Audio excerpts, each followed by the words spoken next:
महत्वपूर्ण जो है वो है मिसाइल। आज हम बात करेंगे मिसाइलों की और इसके लिए आर्मी, नेवी, एयरफोर्स तीनों के एक्सपर्ट्स हमारे साथ मौजूद हैं। मेजर गौरव आर्य आपको बताएंगे कि आर्मी इस खतरनाक हथियार को किस तरीके से देखती है, क्या सोचते हैं मार्शल पीके श्रीवास्तव इस हथियार के बारे में, कितना कारगर है ये बताएंगे आपको। वो एक्सपर्ट भी हैं मिसाइलों के संदर्भ में, ये भी आपको बता दूं। और नेवी ट्रायड तभी पूरा होता है जब आप नेवी को लेकर आते हैं। कैप्टन श्याम हमारे साथ जुड़े हुए हैं, वो आपको जानकारी देंगे। मैं इसलिए कह रहा हूं क्योंकि आज अमेरिका जैसा मुल्क भी कह रहा है कि मुझको फाइटर जेट्स नहीं चाहिए, मुझको चाहिए है ड्रोन और मुझे चाहिए मिसाइल। आपने देखा ईरान ने कैसे घर में बैठे बैठे बगैर फाइटर जेट्स के इजराइल में तबाही मचा दी केवल अपनी मिसाइलों के दम पर। तो क्या मिसाइल ही आने वाले दिनों में ब्रह्मोस हमने कहा है, लेकिन युद्ध के मामले में ब्रह्मास्त्र मिसाइल ही बनने वाली है। अगर ऐसा है तो मिसाइलें कितनी तरह की हैं हम लोगों को भी तो पता होना चाहिए।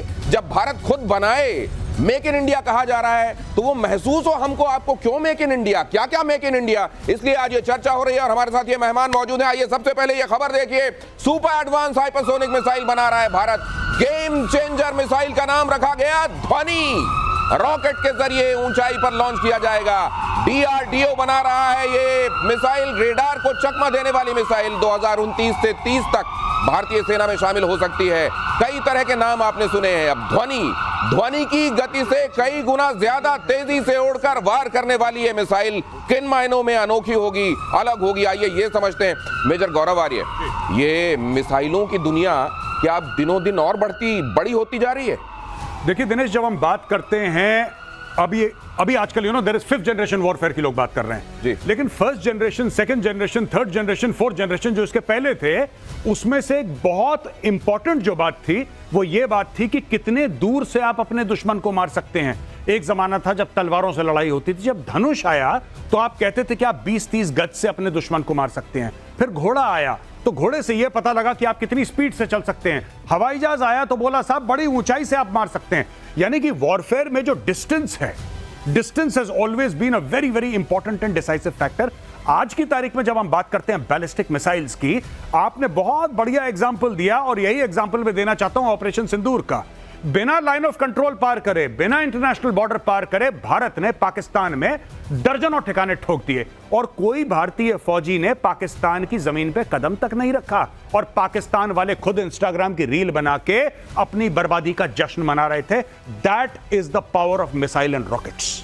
ये है मिसाइल की ताकत। अब अगर आपको मिसाइल की ABCD समझना है तो एयर वाइस मार्शल पीके श्रीवास्तव हमारे साथ मौजूद हैं। मिसाइल के डेवलपमेंट से लेकर मिसाइलें कैसी होनी चाहिए, इसमें दिमाग लगाने से लेकर हर एक जगह पर जिनका इन्वॉल्वमेंट हैंड्स ऑन रहा है। पीके श्रीवास्तव सर, मिसाइलें जरा हमारे दर्शकों को आम भाषा में समझाइए ताकि एक लेमैन भी समझ पाए क्या है ये मामला। आगे से पेंसिल की नोक जैसा दिखाई दे रहा है, लेकिन दुश्मन को उस नोक पर ले जाने का इसमें मादा जहां से वापसी नहीं होती है, समझाइए इसको। देखिए दिनेश, आपने बड़ी अच्छी बात की और सबसे अच्छी बात यह की क्या मिसाइल ढाल भी बन सकती है और तलवार भी बन सकती है। अब सवाल यह है कि जब ढाल और तलवार की लड़ाई हम सोचते हैं तो हमारे मन में एक आदमी का भी ख्याल आता है जिसका खून बहता है। तो मिसाइल की संरचना अब ऐसी की जा रही है, बिना ब्लड कॉस्ट के, बिना खून दिए आप लड़ाई जीत सकते हैं। ऑप सिंदूर में आपने उसका ट्रेलर देखा, अगर पूरा देखना चाहेंगे तो और भी भयानक होगा। इसका मतलब आपने इंटरनेशनल बाउंड्री नहीं क्रॉस की और कुछ नहीं किया, फ्री मार दिया। लेकिन अब सवाल उठता है ये पूरा तंत्र चलता कैसे है, क्योंकि हमें बाकी लड़ाइयां समझ में आती है, टैंक की लड़ाई समझ में आती है, आर्टिलरी की लड़ाई समझ में आती है, जहाजों की भी समझ में आती है, लेकिन इसमें क्या है, ऐसा कैसे हुआ कि इतना हमारे ऊपर हमले हुए। ये जब M फॉर मिसाइल अब होता जा रहा है सर, M फॉर मिसाइल, वैसे में ABCD समझा दीजिए जरा मिसाइलों की। हाँ। ये मिसाइलों की ABCD समझिए। मिसाइलें मुख्य तौर पर कितनी तरह की होती हैं ये जरा देखिए। देखिए मिसाइल जो है अगर आप उसको दो तरह से समझिए। एक मिसाइल होती है जो आप पर आके अटैक करती है, टारगेट्स को डिस्ट्रॉय करती है, नष्ट करती है, उसमें हम रेंज से ज्यादा। ये आपने उड़ा लूप जिसकी बात की है, ये देखा, समझा, सोचा, मारा,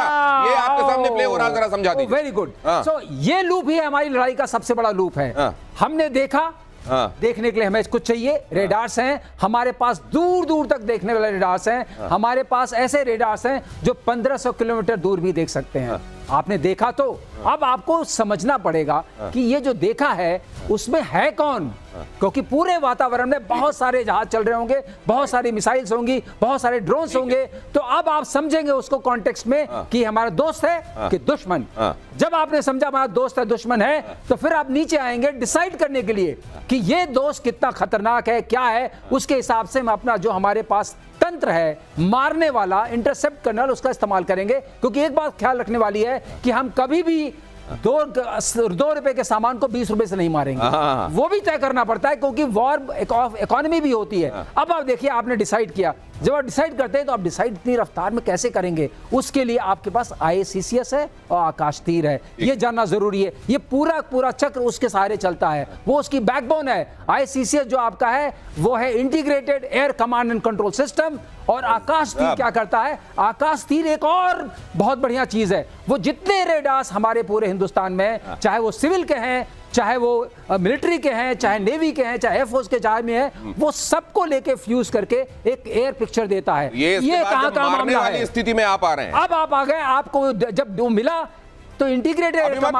मत मारिएगा, रुकिए जरा। अभी मारने से पहले जरा कैप्टन श्याम के पास जाता हूं मैं। अभी मारा नहीं है हमने, लेकिन भाई साहब ये जो अब जो स्थिति होती जा रही है, आप समझिए, आपको करीब नहीं जाना है, दूर से ही खेल कर देना है, और उसमें मिसाइल का कोई सानी नहीं है। वैसे कहते ये हैं गौरव आर्य सर कि पाकिस्तान में बात चल रही थी मिसाइलों, कहते हैं कि अब वो ICBM बनाने में लगा हुआ है जी। अमेरिका इस बात को लेकर बड़ा थ्रेटन्ड महसूस कर रहा है, उस पर हम आगे बात करेंगे। लेकिन मैंने सुना है कि वहां ये बात हो रही थी कि अब मुनीर जो हैं वो एक तरीके तो डिफैक्टो वहां के सर्वा हैं। उन्होंने सोचा कि अब मैं अपने अंदर किस तरीके से वो पॉलिटिशियंस वाली बातें भी ले आऊं। तो किसी ने समझाया, साहब पॉलिटिक्स में मसाइल बड़े होते हैं, मिसाइल जो अगर आपके पास जिंदा रखेंगे आपकी पॉलिटिक्स जिंदा होगी। उन्होंने कहा ठीक है, इस बार ICBM बनाएंगे। वो उनकी मिसाइल वहां से मिसाइल पे आ गई। ये जरा देखिए, डबल गेम में फंस गया पाकिस्तान। चीन की पाकिस्तान को सीधी धमकी है, खबर देखिए जरा, इसके बाद एनालाइज करते हैं। अपना एयरबेस इस्तेमाल करने से रोको, नहीं रोका तो होगा बुरा अंजाम, चीन ने कहा। ये देख लीजिए जरा, अब चीन और अब ये वही सौतन जहां होती है ना,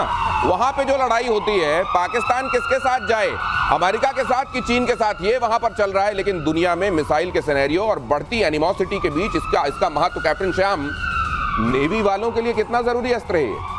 बहुत जरूरी अस्त्र है। देखिए दिनेश जी, सबसे पहले तो मैं बताऊं, सरप्राइज और जो है ना मैन्यूवर करना, ये सबसे बड़ा शक्ति होता है डिफेंस का, नेवी के लिए। और इसमें सबसे ज्यादा जरूरी है दूर से रहना और दूर ही रहना, और दूर से जितना मार देना वो इतना आसान हो। तो आप अभी जो आप दिखा रहे थे, देखो समझो सोचो मारो, तो इसमें हम इसको किल चेन कहते हैं। और किल चेन में नेवी अपने हिसाब से ही काम करती है, जैसे वो बता रहे थे।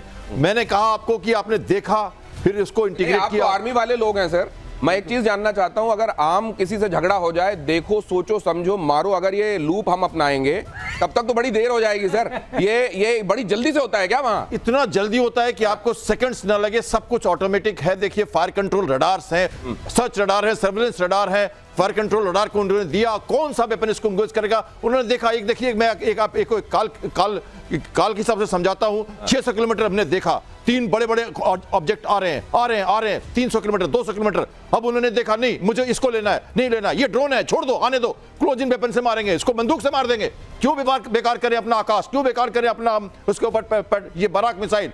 तो ये सब भी वो डिसाइड कर लेता है, कैसे किसको मारना है, कितने दूर स्वैम्पिंग कर रहे हैं। वो 50 टारगेट आ रहे हैं, आपके रडार को सप्रेस कर रहे हैं। सर आप बता रहे हैं और मुझे रोमांच हो रहा है कि इतनी सारी चीजें आ रही हैं और उनमें से आपको डिसाइड करना है कि किसके लिए कौन सा अस्त्र चलाना है। वैसे इसको अब इंटीग्रेट कर दिया गया है। लेकिन गौरव आर्य, ये जब अब समझा जा रहा है मेजर साहब, अमेरिका तक ये कह रहा है कि मेरे को फाइटर नहीं चाहिए जी, क्या रिप्लेस किया जा सकता है फाइटर जेट्स को मिसाइल से? नहीं, मुझे नहीं लगता कि रिप्लेसमेंट हो सकता है। लेकिन ये बात हाल फिलहाल में ही एलोन मस्क ने छेड़ी थी और बोला था कि F-35 जो फाइटर है, जो कि इतना महंगा प्रोग्राम है, इतना ज्यादा महंगा प्रोग्राम है, एक तो भारत में रुका हुआ है पिछले पता नहीं 8-10 दिन से, वो ले नहीं जा पा रहे, उसको रिपेयर नहीं कर पा रहे यूके वाले। तो एनीवे, इसने बोला था कि F-35 जो फाइटर प्रोग्राम है इसको जंक करो, हमें ये नहीं चाहिए, और इसके एवज में हमें चाहिए ड्रोन, हमें चाहिए। बेसिकली उसने ड्रोन की बात करी थी। अब इसमें मिसाइल भी आ गया। यही बात डोनाल्ड ट्रंप ने रिपीट करी है, और डोनाल्ड ट्रंप ने यह बोला है कि साहब 850 अरब का आपका एनुअल बजट है, 850 अरब का। उस 850 अरब का क्या कर रहे हो? फाइटर प्लेन्स नहीं, आपको बैलिस्टिक मिसाइल। देखिए ना, ये जो दो युद्ध हुए हैं हाल ही में, एक तो स्कर्मिश हुई भारत पाकिस्तान की, और दूसरा ये जो अटैक करा था इजराइल ने, फिर जवाबी कार्रवाई करी ईरान ने। इस पूरी चीज में अगर आप इसका संदर्भ, कॉन्टेक्स्ट समझेंगे, context is very clear, stand of distance. Stand of कहते हैं, दूर से दबाया बटन, वहां पे बूम। ये एक और बड़ी खबर, दूर से दबाइए बटन, दूर रहिए, दूर ही रहिए, दूर से निपटा दीजिए। रक्षा क्षेत्र में एडवांस लेवल की तैयारी में भारत उड़ने वाली ऑटोमेटिक बंदूक, लीजिए फ्लाइंग गन आ गई, बनकर तैयार। Bharat supply and support of military materials and advance technology ने बनाई है बंदूक। उड़ते उड़ते ये बंदूक, अभी तक आपने बंदूक वालों को देखा होगा, फौज के लोगों को देखा होगा, अब ये उड़ते उड़ते वहां पे कहां काम तमाम कर देगी ये उड़ने वाली बंदूक। अभी तक किसी वॉर सिनेरियो में हमने उड़ने वाली बंदूक नहीं देखी। क्या ये पहल कदमी है भारत की तरफ से? देखिए, गौरव जो कह रहे थे उसी में ये है, और ये बंदूक उसी बात को बताती है कि जो हमारी ये चेन थी, डिसाइड एंड एक्ट, उस चेन से हम आदमी को निकालना चाहते हैं। क्योंकि आदमी रहेगा तो खून बहेगा, और आदमी की एक लिमिटेशन होती है। जो भी ये आपका लूप है, ये मिली सेकेंड्स में होना चाहिए, क्योंकि इतना जबरदस्त स्पीड हो गई है। मेरे सामान्य दिमाग में कौतूहल आ रहा है। मैं सरलीकरण कर दूं। नहीं, मुझे ये लग रहा है खून ही तो जंग। मैं एक चीज गौरव आर्य आपसे जानना चाहता हूं, अगर ऐसा है तो फिर तो अब आने वाले दिनों में कई मुल्क बैठे, एक वीडियो गेम सामने लगाओ, उसमें लड़े, जो जीतने वाला वो जीत करार दे दे। खून ही तो मेरे ख्याल से उसमें महत्वपूर्ण है। देखिए, खून महत्वपूर्ण हुआ करता था। आज की तारीख में आपने एक बात देखा, जब लोगों ने बोला कि 5 राफेल मार दिए, 10 राफेल मार दिए, भारत ने सिर्फ एक स्टेटमेंट दिया कि हमारे सारे के सारे फाइटर पायलट सुरक्षित हैं। एक फाइटर पायलट को बनाने में आपके 10 साल 15 साल निकल जाते हैं, तब आपका एक एक्सपर्ट पायलट बन के तैयार होता है। राफेल का या किसी और जहाज का क्या, वो तो चेक काट के आपको खरीदने हैं, बाकी और खरीद लोगे।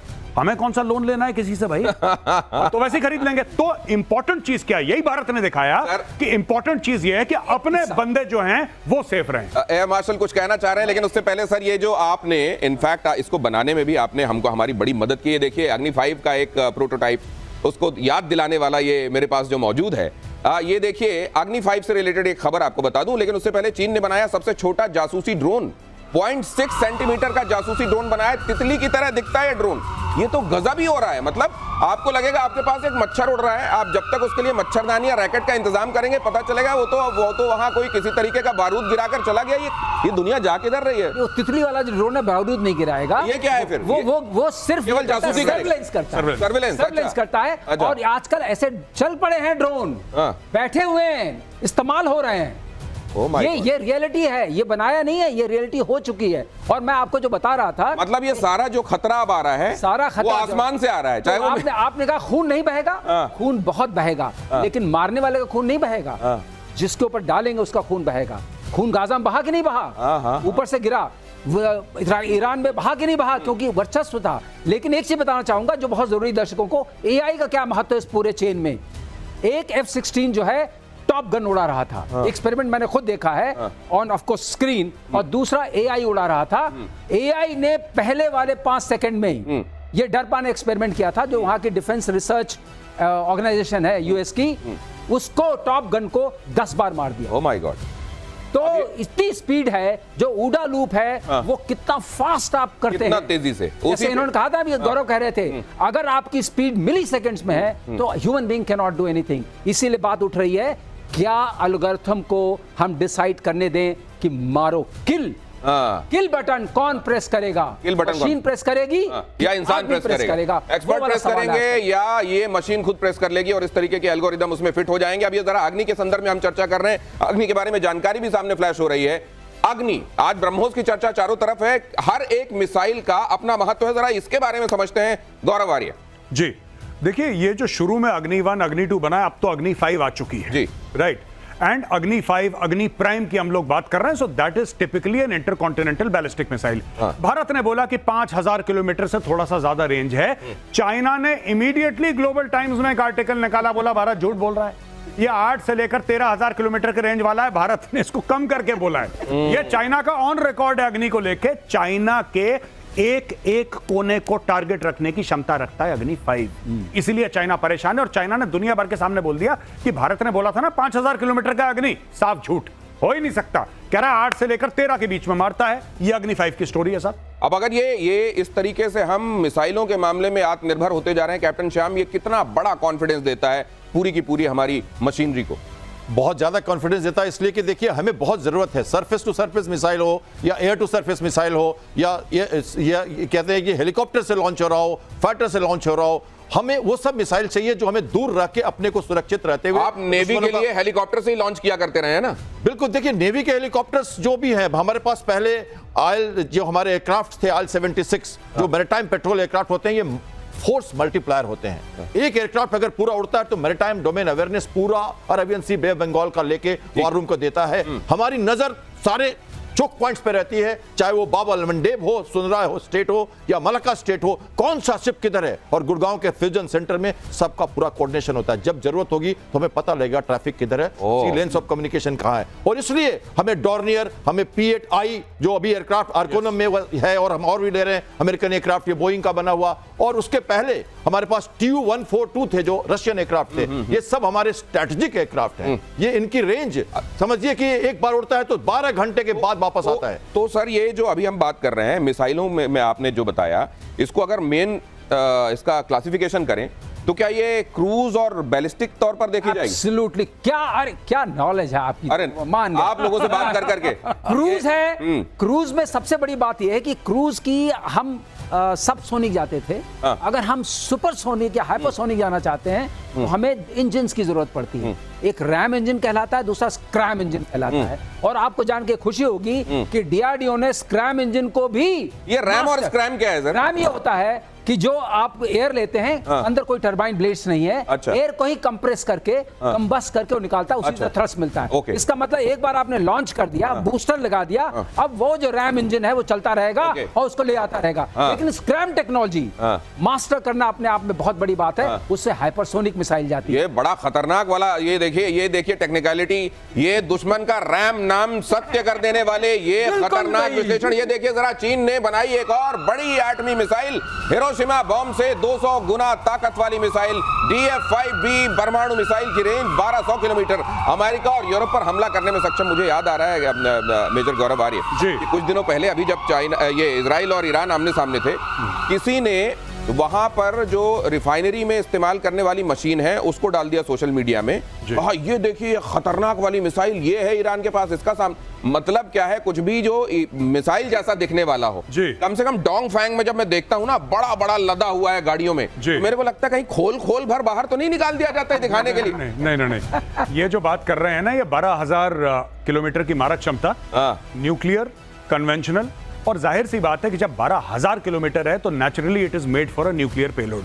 पहली बात यह है कि जो उसका जो वॉरहेड है वो न्यूक्लियर ही मान के चलते हैं, ऑल्टरनेटिवली आप दूसरा भी कर सकते हैं, कन्वेंशनल। अब इससे सबसे ज्यादा परेशानी किसको होगी? जाहिर सी बात है, एक तो कॉन्टिनेंटल यूरोप को होगी और जाहिर सी बात है अमेरिका को होगी। चाइना के एनिमीज कौन हैं? अब एक बात आप ध्यान रखिएगा, ये जो मिसाइल की बात कर रहे हैं इसके पीछे की कहानी ये है कि चाहे वो जर्मनी हो, चाहे वो इटली हो, चाहे वो यूके हो, चाहे वो फ्रांस हो, सबके नेशनल सिक्योरिटी एस्टेब्लिशमेंट ने ये बोला है कि आपका प्राइमरी थ्रेट चाइना है।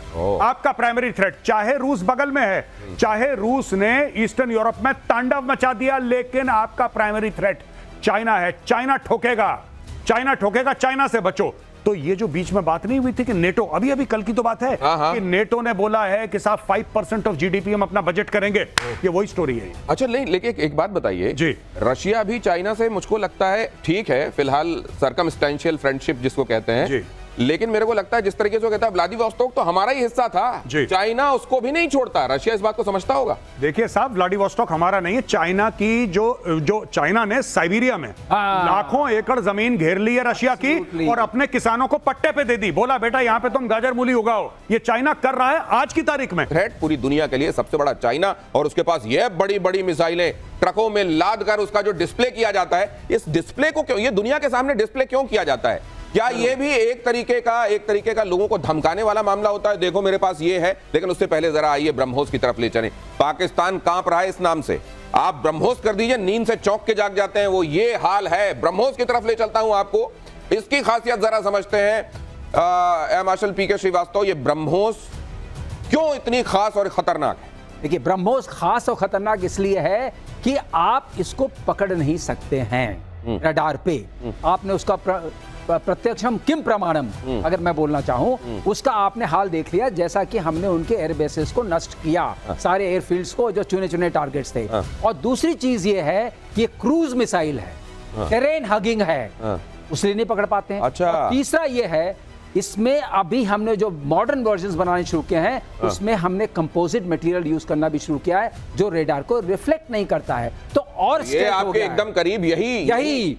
और तीसरी बात, जब ये नीचे आता है मारने के लिए टारगेट को, तो फिर ये ऐसे एस बनाता है, और जिस स्पीड पर बना रहा है आप कुछ नहीं कर पाएंगे इसका। रेडार पकड़ ही नहीं आपने पाएगा। पकड़ भी लिया है तो लॉक नहीं कर पाएंगे, लॉक नहीं कर पाएंगे तो डिस्ट्रॉय नहीं कर पाएंगे, आपको डिस्ट्रॉय एक चीज बता दूं, ये मैं देख रहा था पाकिस्तानी सोशल मीडिया पे बहुत पहले, यहां से एक ब्रह्मोस फायर हुआ जो भारत ने बोला हमने गलती से कर दिया।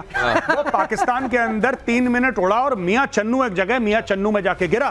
तो पाकिस्तानी एनालिस्ट आपस में डिस्कस कर रहे हैं, कह रहे हैं यार ये मिसाइल आ गई, ये 3 मिनट भारत, ये हमारे एयर स्पेस में 3 मिनट हम कुछ कर नहीं पाए। तो कहता नहीं हमने करा। तो कह रहा क्या करा हमने? कह रहा मिसाइल आई, हमने बोला अस्सलाम वालेकुम, वालेकुम सलाम, गिरी बगल में दम, कहानी खत्म। ये एक्चुअली पाकिस्तानी सोशल मीडिया पे डिस्कशन हो रहा था कि हमने सलाम पेश करा, मिसाइल ने सलाम पेश करा और मियां चन्नू में गिर गई, हम कुछ नहीं कर पाए। बिल्कुल। एक और बात है लेकर जो बात सामने आई थी वो ये कि गलती से चली गई थी उस तरफ। ये गलती कहते हैं कि हो नहीं सकती, वो टटोल लिया गया कि आप लोग एयर डिफेंस के मामले में कितने तैयार हैं। अगली खबर देख लीजिए, नया ब्रह्मास्त्र बनाने की तैयारी में डीआरडीओ, K6 पनडुब्बी लॉन्च बैलिस्टिक मिसाइल बन रही है। एक पूर्व वैज्ञानिक ने किया बड़ा खुलासा, पूरे एशिया, यूरोप, अफ्रीका तक वार कर पाएगी ये कैप्टन श्याम। अब ये जरा ये बताइए ये क्या है? पनडुब्बी वाला मामला है, आप बताइए जरा। पनडुब्बी जैसा मैंने कहा कि बहुत ही जरूरी है हमें स्ट्रैटेजिक क्रेडिबल डिफरेंस रखने का, और जो सेकंड स्ट्राइक कैपेबिलिटी है जो कि सिर्फ 5 कंट्रीज के पास है, हम भी उसमें शामिल हैं एलिट क्लब में, जैसे रशिया, चाइना, ये फ्रांस, यूके और यूएसए, ये 5 कंट्रीज हैं। और उसके बाद हमारे पास जो मिसाइल से हमने शौर्य मिसाइल जो हमने जो जमीन पे बनाई थी पहले, उसकी जो रेंज थी उसी को हमने हल्का किया और उसमें प्रोपेलेंट चेंज किया, और उसको हमने सागरिका मिसाइल के रूप में K15 से स्टार्ट किया था, जो हमने INS अरिहंत में, जो पहली हमारी सब सरफेस न्यूक्लियर बैलिस्टिक है, जिसमें कि न्यूक्लियर पावर इंजन भी है और न्यूक्लियर मिसाइल भी है। ये हमारी पहली सबमरीन थी। उसके बाद हमने अरिघात बनाया और हम उसके बाद मिसाइल में भी हम आगे बढ़ रहे हैं डीआरडीओ के थ्रू। तो K4 बनाया हमने, जिसकी रेंज हमने बढ़ा दी, 2000-3000 किलोमीटर करते जा रहे हैं और उसको हम बढ़ाते जा रहे हैं। अग्नि का ही रूप है ये सब, लेकिन ये इसी वर्जेंट है और हम इसको मतलब इस हिसाब से देख लिया जाए, ये मिसाइलों के टाइप अगर आप रेंज के हिसाब से देखना चाहते हैं तो एक तो बहुत करीब में मारना है आपको तो शॉर्ट रेंज लीजिए, अगर थोड़ा उससे दूर मारना है मीडियम रेंज ले लीजिए, उससे दूर मारना है लॉन्ग रेंज, और अगर एक महाद्वीप से दूसरे महाद्वीप में आपको भेजकर निपटाना है तो वो है ICBM। बड़े खतरनाक ये मिसाइलें हैं। ये देख लीजिए, भारत, इंडोनेशिया। तो नाम बता दें इनका? हाँ बताइए ना। SRBM, MRBM, IRBM, intermediate range BM, अच्छा, एंड ICBM। अच्छा, जो ये बता रहे हैं, कभी बताया पनडुब्बी तो हमारा आखिरी लास्ट फ्रंटियर है, पहला नहीं है। पनडुब्बी डूबी रहती है, पता नहीं चलता कहाँ है। सावन आ रहा है, बाबा बैद्यनाथ जो लोग जाते हैं ना, वो एक दूसरे को बम नाम से संबोधित करते हैं कि अगर नाम भी लेंगे तो बोलेंगे फलाने बम। तो ये जब BM आप बता रहे हैं, ये खबर जरा बता दूं, भारत इंडोनेशिया डिफेंस डील से जुड़ी बड़ी खबर। इंडोनेशिया को अस्त्र MK1 मिसाइल दे सकता है भारत। डीआरडीओ ने अस्त्र MK1 का ऑफर किया। पूरी दुनिया में मिसाइल चल रहा है क्या? यही चलेगा। आपको ये करना है कि लूप से आदमी को निकालना है। टेम्पो ऑफ वॉर इतना बढ़ गया है। आप जो देखे, आपने दिखाया ना पहले, देखा, सोचा, समझा, मारा, ये वाला जो चीज है, इसके लिए आपको जरूरी है कि कंप्यूटराइज्ड हो। IACCS और आकाश। तो फिर आप ही बताइए, किल बटन कौन दबाएगा, एक्सपर्ट या मशीन? अब ये बड़ा सवाल है, ये बहुत एथिकल सवाल है। इसके ऊपर लगातार बहस हो रही है। आदमी किल बटन दबाने की कभी कभी परिस्थिति में नहीं होता है। ये आपको मशीन को हैंड ओवर करना पड़ेगा। इसके ऊपर तो इतनी रिसर्च हो रही है, इतना ज्यादा इसका। वैसे जैसे AI जा रहा है, जिस तरीके से AI बढ़ रहा है, वैसे ही मुझको लग रहा है किल बटन मशीनों के पास ही आने वाला है। किल बटन से पहले सर ने बताया था जो IFF होता है सर, आइडेंटिफिकेशन फ्रेंड और फो, वो तो मशीन ही कर रही है। आइडेंटिफिकेशन ऑफ फ्रेंड और फो, दुश्मन या दोस्त का जो पहचान है वो मशीन कर रही है सर। जी बिल्कुल, IFF जो करती है मशीन करती है। अब जो सर ने बोला ना कि वो विंडो इतनी शॉर्ट है, बिकॉज आप देखिए दुश्मन की मिसाइल है, वो कह रहा है हाइपरसोनिक, वो कह रहा है sir 10 to 12 times 15 times the speed of sound. कहां मौका है कि आप बैठ के बताएं हाँ भाई साहब आ रहा है। बराक आपके हाथ में है, ये देखिए बराक, बराक ओबामा साहब भी जब इस बराक को देखते होंगे तो सोचते होंगे देखिए क्या क्या डायमेंशन मेरे वाले नाम को मिले हुए हैं। इसके बारे में बताइए जरा। देखिए ये सरफेस टू एयर मिसाइल है और जब ये लास्ट जो किल चेन है जिसमें रडार ने पकड़ा, इंटरसेप्ट किया, सोचा किसको दें और सोचा चाहिए बराक से एंगेज करना है, तो बराक हमारे सारे शिप्स में लगे हुए हैं। ये एयर डिफेंस का एक बहुत बड़ा जरूरत है हमारी और इसके हिसाब से हम 70 किलोमीटर 80 किलोमीटर दूर तक, अगर ये मीडियम रेंज बराक की बात करें, लॉन्ग रेंज बराक भी बन रहा है। भारत और इजराइल का एक बेहतरीन कोऑर्डिनेशन का ये नमूना है, दोनों देश ने मिलकर इसको बनाया है। करीब करीब एयरफोर्स में, नेवी में करीब करीब सब जगह ये मिसाइल यूज हो रही है और हमारे एयर डिफेंस का एक बहुत ही बेहतरीन एक तरह से ये निशान है। मेजर गौरव, ये बराक जो है जी, यही नाम क्यों रख दिया गया है? बर्क, बिजली। ओ अच्छा, बिजली की तरह कड़के जो और दुश्मन के ऊपर जाके गिरे। जी जी जी। ओ अगली खबर देखिए कि भारत को जल्द मिलेगा एडवांस जासूसी विमान, दुश्मन की हर हरकत पर निगाह रखेंगे आई स्टार। टारगेट को तबाह करने की भी क्षमता होगी। 10,000 करोड़ का आई स्टार प्रोजेक्ट। तो ये जो देखा सोचा समझा मारा है उसमें देखा बहुत जरूरी है भाई साहब। और देखा के मामले में अब ये जरा मेजर गौरव आ रही है, ये पूरा लूप कंप्लीट करने के लिए, इसमें तो खैर मिसाइल अहम है ही, जी जी, हम खुद को कितना मजबूत बनाते जा रहे हैं। देखिए साहब, ये आई स्टार है या कोई भी ऐसा एयरबॉर्न वार्निंग सिस्टम है, it is basically a flying platform. अब फ्लाइंग प्लेटफॉर्म कहीं और से आएगा, जाहिर सी बात है, we have not made it, लेकिन उसके अंदर जो इलेक्ट्रॉनिक्स हैं, सॉफ्टवेयर है, रडार है, those are all made by DRDO। इससे होगा क्या कि आप भारत की सीमा के बहुत अंदर, मैं बॉर्डर की बात नहीं कर रहा, मैं भारत की सीमा के 300, 400, 500 किलोमीटर अंदर आप उड़ रहे हैं, आप दिल्ली के ऊपर उड़ रहे हैं, दिल्ली के ऊपर आप उड़ रहे हैं और आपको यह पता लग रहा है कि पूरा पाकिस्तान मैप आपके सामने हो गया। पूरे पाकिस्तान के अंदर कहां पे जहाज ने टेक ऑफ करा, कहां पे क्या हुआ, पूरी एक पिक्चर आप, ओवरव्यू आप दे रहे हैं कि साहब ये चल रहा है। देखिए, बैटलफील्ड अवेयरनेस एक बहुत बड़ी चीज है और अरबों डॉलर खर्च होते हैं बैटलफील्ड अवेयर। हो क्या रहा है ये तो पता लगे, हो क्या रहा है, आप रिएक्ट तब करेंगे। तो I think that is why it is so important. एक थोड़ा सा एक एंगल देना चाहता हूं। ये हमारा INS विक्रमादित्य है। अच्छा। ये हमारा समुद्र है, ये 500 किलोमीटर मान लेते हैं कि INS विक्रमादित्य, ये हमारा रेंज है। इसके ऊपर MiG-29 कॉम्बैट एयर पेट्रोल कर रहा है और यहां से हमारे P-8I दूर दूर से खबर रख रहे हैं, जो हमारे एयरक्राफ्ट हैं। अब एक उनका आया, ओरायन आया पाकिस्तान का, दूर से उसने देखा विराट वहां है, फाइटर एयरक्राफ्ट के रेंज से बाहर होकर अगर यहां से वो air to surface missile launch कर दे तो ये फ्लीट उड़ जाएगी। एक और बात बताएं, आई स्टार की बात की हमने, एयर डिफेंस कैसे करती है नेवी। यहां पे एक कामोव 31 हेलीकॉप्टर विक्रमादित्य से उड़ेगा और उसके अंदर एक बड़ा अजीब सा, जो बहुत मुश्किल है समझना, रडार निकलता है नीचे और रडार नीचे निकल के रोटेट करने लगता है। वो AEW एयरक्राफ्ट है हमारा,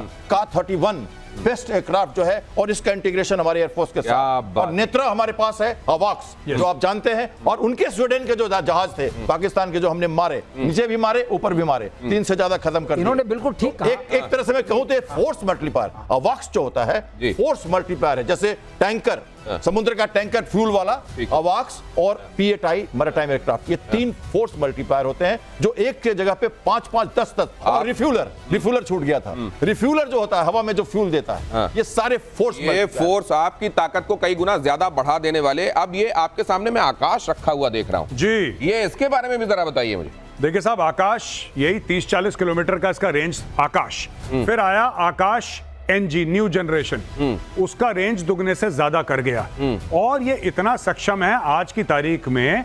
सिर्फ आर्मेनिया नहीं दोस्तों, अब ये लोग आर्मेनिया की बात कर रहे हैं। आर्मेनिया, दर्जन भर ऐसे देश हैं जो कह रहे हैं कि यार आकाश का बड़ा नाम सुना है। आकाश का नाम तो तब से हम सुन रहे थे जब से हम कमीशन हुए थे, उसके पहले आकाश तो बहुत पुराना प्लेटफॉर्म है। सिंदूर के समय ये क्यों मैन ऑफ द मैच जैसे नाम निकल के आया? हाँ, मैन ऑफ द मैच सिर्फ इस, देखिए एक तो बहुत सक्षम पर मेड इन इंडिया। आप ये देखिए, मेड इन इंडिया आपका है, ये आपका है, ये कंप्लीटली हमारा। ये तो मैंने बनाया खुद, तो मुझे पता है। मैं आपको बताऊं, यूरोसैट टीम में मैं गया था, पेरिस में हमारा शो हो रहा था, आकाश हमने वहां रखा था डिस्प्ले पे, तब मैं भारत डायनामिक्स लिमिटेड में था। I was leading that show. हमारे पास कौन कौन आया? फिलीपींस वाले आए खरीदने के लिए। उस जमाने में बात कर रहा हूं आपको, 2000। मैं बीच में रोक के एक बात पूछूं। पहले के रिजीम्स में जब ये कहा जाता था कि आइए अपने घर में हम ऐसा कुछ बनाएं, तो कितना एनकरेजिंग एनवायरनमेंट था। यही बताने की कोशिश कर रहा था। 2012 में हमसे फिलीपींस ने कांटेक्ट किया, मुझसे कांटेक्ट किया, वियतनाम में कांटेक्ट किया, सब ने कहा आप दे सकते हैं। हमने कहा हमारी पॉलिसी नहीं। हम किस लिए आए हैं? हम दिखाने आए हैं। हमने दिखाया। तो सर आप ये कह रहे हैं कि एयर शो में हम लोग आए, एयर शो में आए बेचने के लिए नहीं, दिखाने के लिए। दूर से देखो सेल्फी ले लो, सेल्फी होती थी उस जमाने में, नहीं होती। नहीं सेल्फी थी, अरे 2012 की बात कर रहे हैं, सब कुछ था। और भारतीय डिफेंस कंपनी को 1525 करोड़ से ज्यादा का ऑर्डर। डेम्बो डिफेंस कंपनी को हथियार गोला बारूद बनाने हैं। अमरावती में मैन्युफैक्चरिंग प्लांट लगाएगी कंपनी। सरकार ने कंपनी को 100 एकड़ जमीन अलॉट की, और यहां जहां पे ये जमीन अलॉट की जा रही है, शायद इसके बारे में भी मार्शल श्रीवास्तव जानते हैं। ये जमीन हमारे पास बीडीएल ने सबसे पहले 2000 कहते हैं जहां आप ये बनाते हैं वहां पानी बहुत होना चाहिए। पानी बहुत होना चाहिए। हमने पूरा सर्वे किया था, मैं खुद गया था, वहाँ के डिस्ट्रिक्ट कलेक्टर से मिला था, बल्कि वहाँ के सेक्रेटरी, चीफ सेक्रेटरी थे, उनसे मुलाकात हुई जहां चिप बनती है, मिसाइलें बनती है, वहां इतना पानी क्यों चाहिए? देखिए ऐसा है कि जहां भी आग और गोला और तूफान आप रखेंगे तो पानी चाहिए, पानी चाहिए। क्योंकि अगर कोई मुसीबत पड़ी तो पहला आपका साथ पानी देता है, बाकी गैसें भी साथ देती हैं, लेकिन जहां भी ऐसा काम आप करेंगे पानी वहां चाहिए होता, कूलेंट की जरूरत पड़ती है। जो हमारा मिसाइल का डिस्प्ले, खास तौर से ये जो ऑपरेशन सिंदूर में ना चाहते हुए भी हमने डिस्प्ले किया, इसके बाद पूरी दुनिया में मिसाइल पावर के मामले में हम कहां हैं? और अगर वैसे आप कैटेगराइज करें 1 2 3 4 5, कौन कहां बैठता है? मुझे ऐसा लगता है कि देखिए, as far as production is concerned अभी इंडिया पिकअप कर रहा है, पर जैसे सर कई बार बोलते हैं ना, रॉकेटरी में we are a super power, इसमें कोई डाउट नहीं है। एंड इसमें कई सारी टेक्नोलॉजी, सब please correct me if I am wrong, कई सारी टेक्नोलॉजी इसमें डुअल पर्पस होती हैं, डुअल यूज की भी होती है टेक्नोलॉजी, दो तरह के इस्तेमाल की। हाँ, सिविल एंड मिलिट्री। हाँ, जो इसरो भेज रहा है वो इतना भी इनोसेंट नहीं है जितना आपको लग रहा है।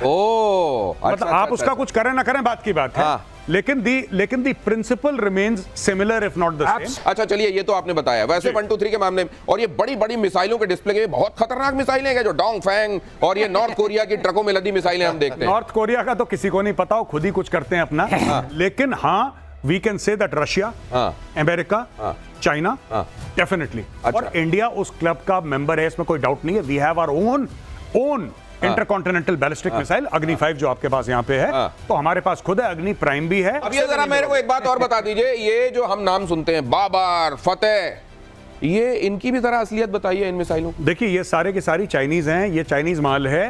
चाहे आप शाहीन 2 की बात करें, आप शाहीन 3 की बात करें, आप अबाबील की बात करें, इसमें सब में चाइनीज टेक्नोलॉजी है, पाकिस्तान ने नहीं बनाया है, ये पाकिस्तान के नहीं है। हाँ, इसके कंपोनेंट्स आते हैं, पाकिस्तान असेंबल करता है, इसको उड़ाता है, इसके सारे नाम ऐसे ही हैं, ching chong ding dong ping pong type के, उसमें हरा पेंट करा, चांद सितारा बनाया, कैरी ऑन। नहीं, लेकिन ये असेंबल करने में तो वो नहीं हो जाता जो अभी हुआ है इनके मिसाइलों का, जिसमें वो कह रहा है एक्सपोर्ट वाला माल था जो हमने, वो तो आया था बना बनाया, वो तो वहीं का मामला गड़बड़ हो गया। देखिए ऐसा है, डीएफ सीरीज है सारी, डोंग फंग वही वाली सीरीज है, ये DF1 DF2, आधा तो ये नाम ही काम कर दिया, डोंग फंग टाइप के नाम। ये डोंग में सबसे जो दिखाया आपने चाइना वाला, उसमें ये क्लेम क्या कर रहे हैं मुझे नहीं पता, क्लेम ये कर रहे हैं कि उसके अंदर 2 से 3 मेगा टन एक्सप्लोजिव्स हैं। पेलोड 2 से 3 मेगा टन, हम लोग 2000-1000 किलोग्राम की बात करते हैं, ये टनों में बात चली गई, तो ये समझ में नहीं आया। वैसे तो ये क्या मतलब, ये ना रहेगी धरती, ना होगी दुश्मनी, ना रहेगा बांस, ना बजेगी बांसुरी वाले एक्सप्लोजिव है क्या? लेकिन ये जो अबाबील है, इनमें सबसे काबिले तारीफ अगर कहा जाए, उसको देखा नहीं गया है, अबाबील है, वो ये क्लेम कर रहे, क्लेम ये पाकिस्तानी क्लेम है, ये MIRV है। आप डरिए, हिंदुस्तान डरो, हमारे पास ये है। अब अबाबील से ये बताएंगे आगे क्या मतलब। ये भी समझ लीजिए, MIRV बहुत, आप जो सुन रहे हैं ना, बड़ा मुश्किल नाम है, मैंने बड़े मुश्किल से याद किया इसको।